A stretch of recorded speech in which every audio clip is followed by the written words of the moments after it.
Yeah, I got the timer going so that we can definitely keep this under 10 minutes. Because we're going to finish our topic. This is Tony Stewart, also known as Blessed Brother. Angie Stewart, known as Blessed Sister.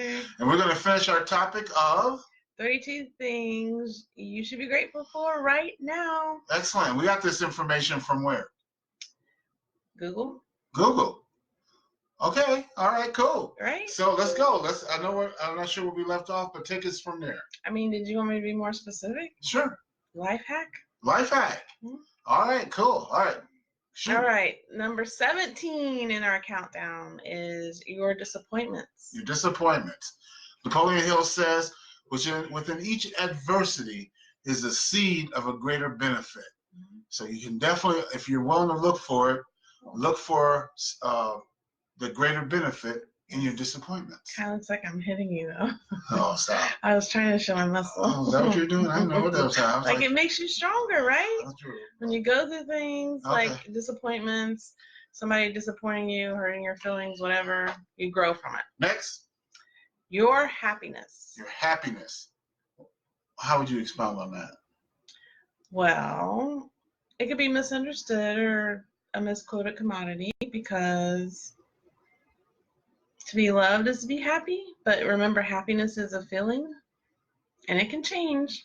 So you can be thankful for your happiness because you're recognizing the blessings in your life. Exactly. Okay, cool. Next. Your mentors. Oh, that's a good one. Yes. Who's your favorite mentor?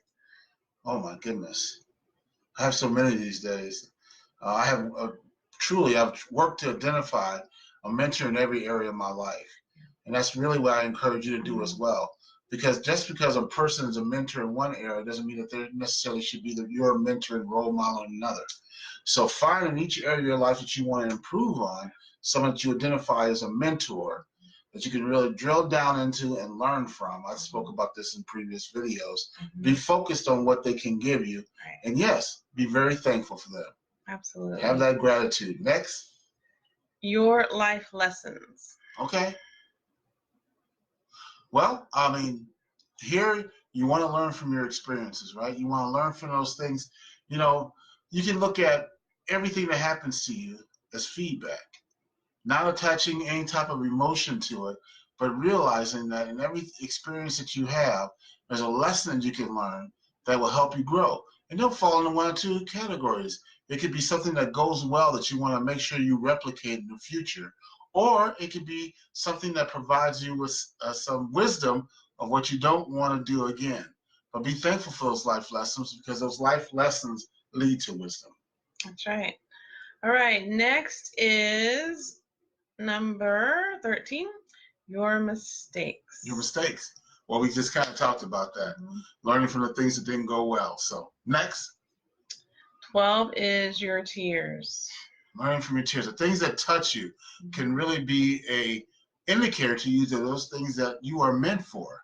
You know, if there's something that you are passionate about and you find out that it just touches you on a deeper level, that may be a clue to your purpose. Mm-hmm. So be thankful for those tears and those things that make your eyes sweat, as us guys say, because they can lead you to where you're supposed to be. Next. Right. Next is number 11. Your belongings. Your belongings. Obviously, be thankful for the things you've been blessed with. And the best way to show your thankfulness and gratitude in those areas is to be a good steward of them. You may not have the newest car in the world, but keep it clean. You may not have the house of your dreams, but keep it together. I just saw something on Facebook with my cousin who lives in this little small apartment, but he's in there painting the walls, making it his own because he's being a good steward of what he has. And that gratitude will open the door for bigger blessings in his life. I believe that. All right. Next one is the things you love. Everything you love gives you joy. Yes. It becomes a part of you and can easily make you smile or tear up. So be thankful for the love back. Excellent. Next. All right. Wow, that's number 10. So we're getting down to number 9. Your senses. Yes. You know, we don't take it for granted. The blessings that you have in regards to your senses, your faculties, those types of things. Not everyone has those things. So when you see someone who's lacking one of those senses, you know, Realize how blessed you are. When you see, sometimes it's so easy for us to take for granted when we walk down the street, the fact that we can walk. Yep. When we look and we see a rainy day, that we can see that day. That we have the sense of the ability to smell things and enjoy those things. So don't take that for granted. Be thankful. Very good. All right. Your heart is number 8. Your heart. And obviously, how much would you trade your heart for? $1 million. Can I have your heart? Nope. I mean, I have your heart in some ways. Oh, but you know what I'm saying? The actual physical organ? Right. $2 million. $3 million. Just thinking about it, you're a multi-millionaire because you have something inside you that you wouldn't give millions for. Be thankful for it. That's right. Treat it right. Exercise. I just finished exercising. Exercise. And make sure you give it to the right person when it's time. Yes. Just saying. All right. Number 7, your mind. Yes. The ability to think, to make rational choices and decisions. We talked about choices earlier, but just for your ability to reason. They talk about Alzheimer's and how one of the biggest things you can do to not get Alzheimer's is to keep your mind active. So again, show your gratitude for your mind by continuing to feed it. Put the good stuff in there so it can lead you to the success that you're looking for. Number 6, your strength. That's why I should have flexed my muscles. See, that's what the muscle just came out. Yeah, definitely be glad for your strengths. So many people have thought that, you accept your strengths and you work on your weaknesses. But what I've been hearing more and more from people in the know is that instead of doing that, what you do is you focus on your strengths and take your strengths and make them world class. And then you can delegate out the things that you're weak in. You don't have to be strong at everything. Find the things that you're going to master. And then you can bless somebody else who has a strength where you have a weakness by engaging them as a part of your team. And together, you achieve success. Yes. All right. We're at the final 5. Final 5. Come on. Number 5 is your courage. Yes. Courage is not the absence of fear. It's feeling the fear and doing it anyway. And as you take those steps and get out of your comfort zone, you're going to feel just a feeling of self-image. Your self-image is going to go up. You're going to be proud of yourself as you get out of your comfort zone and you take those steps of boldness to get towards your goal. And remember, become comfortable being uncomfortable. That's right. So push yourself. That's it. All right, number 4, your parents. Oh, absolutely. Of course. You wouldn't be here without them. So regardless of the relationship you may have had with them in the past, I encourage you to take the high road. There have been so many people that I've heard about who've had success in their life only when they healed the relationship with their parents. Yes. So if you're in a position where, your parents and you are estranged, fix it. Take the high road. Be respectful, because I believe that that's a success strategy that will open the door for blessings in your life.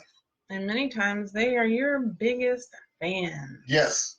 But even if they're not, focus in on forgiving them, loving them, honoring them as the Bible says, so all will go well for you. And number 3, your friends. Yes. Friends. How many of us have them? Friends.